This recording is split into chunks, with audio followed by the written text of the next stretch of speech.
Mr. Danabalan, trustees, EXCO members, community leaders and friends. Thank you for coming to this official opening of the SINDA Service Centre serving the western region of Singapore. Mr. Elamaran has given, I think, a very good introduction, so I'll be brief in my comments. Essentially, we've been performing now for over 20 years a whole range of programs in SINDA, mainly focused on education, but also trying to help families so they can help the children to uplift themselves and do better. And most people have to travel to our headquarters in Little India to be able to benefit from our services, although obviously we have step centers and other programs all around the island, but in order to register and to find out more and to talk to someone, you usually have to go to the headquarters in Little India. And we have found that a large number of Indians, in fact, reside in the western sector, a significant number in the north as well. So starting with the western sector, we've decided to set up a service center that will make it very convenient for people to come and find out what's available, talk to someone about their needs, because often they don't know how they can be helped. They know they have a problem, they don't know how they can be helped.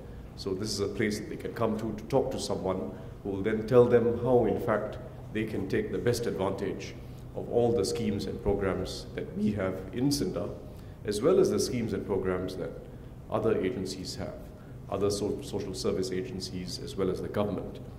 So that's the purpose of this SINDA Service Centre, reaching out to people in the West. And I'm very happy we've been able to do it with the cooperation of many others.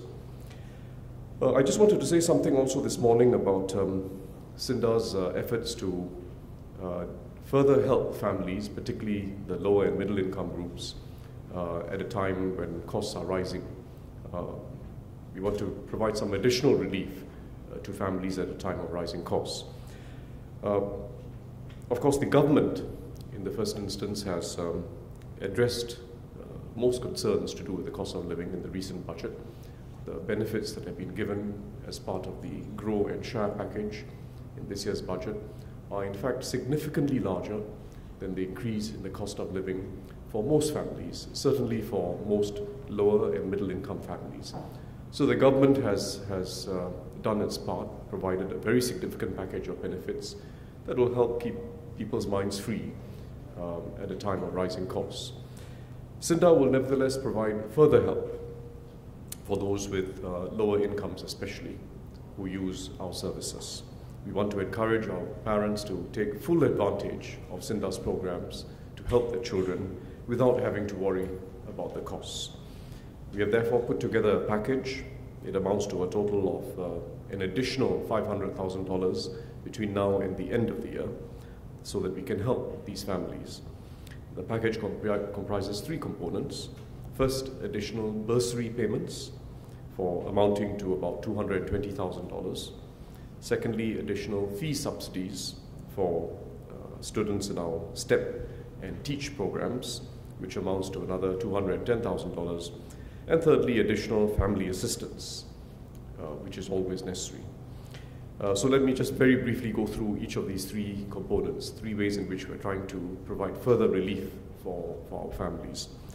First, we're going to top up the value of SINDA bursaries for the 10 months between March and the end of the year. Top it up by about 20 to 40%. So primary school bursaries will increase from the current $45 to $65, all the way up to JC and Pre-U, where it will increase from $100 to $120. And there's a significant pool of bursary recipients already, about 1,650. But we also intend to grow the number of bursary recipients, and we have reviewed the criteria for obtaining bursaries. First, so that we look at a family's net income rather than gross income. Secondly, we know that there are families with which may not appear to be very low income, but they've got very strong needs. For instance, if they've got someone with a chronic illness, or single parents who have dependents to take care of, those with children or someone in the family with special needs. These are families that deserve a little extra help. So we've revised the monthly per capita income criteria for qualifying for the SINDA bursary from $450 to $600, quite a significant increase in the in the maximum per capita income criteria for the family in order for them to qualify. Plus, we're going to look out for families with all these particular needs, where they may be at the border or something a little above, but they've got a very strong need in the family. So that's the first part of it, the bursaries. Secondly, for STEP and our Project Teach programs, we are going to increase the fee reliefs for low-income students. This is, of course, where the most of our SINDA recipients are, or people are involved in the STEP and Teach programs. 6,700 students already involved in the programs.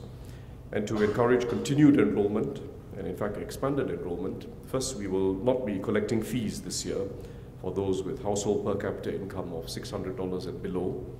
Second, for those with per capita income above $600, we will collect only 50% of the fees. So about 3,600 students in STEP and Teach, which is the two groups I mentioned, will receive, the first group I mentioned, those with per capita income below 600, that's already 3,600 students. So they will receive free tuition this year, while another 900 would pay only about $18 a month. This is well below market rates for tuition, for instance. And thirdly, we are reaching out to more students through other channels. We are tying up with schools, VWOs, family service centers, so that we can expand the pool of students who take part in our activities. And SINDA, for instance, will continue to work with MOE to identify Indian students who are under the MOE financial assistance scheme in schools, but who are not yet receiving either a SINDA bursary or the Straits Times School Pocket Money Fund. This is another way in which we can reach out to more needy Indian students. More will also be done for the families who are clients of the SINDA Family Service Center and whose children take part in our programs. Here too, we will provide additional financial assistance to the families, including increasing food rations and other forms of assistance. So finally, let me once again, like Mr. Ilamaran did, thank all the patrons and those who have helped us to make this service center possible. Those who provided special support, like the National Council of Social Services, Tote Board, Jurong Point, of course, MCYs, the VWOs, and the schools. Let's continue to work together so that we can keep not just reaching our vision, but also pushing the vision further and further up year by year. Thank you very much.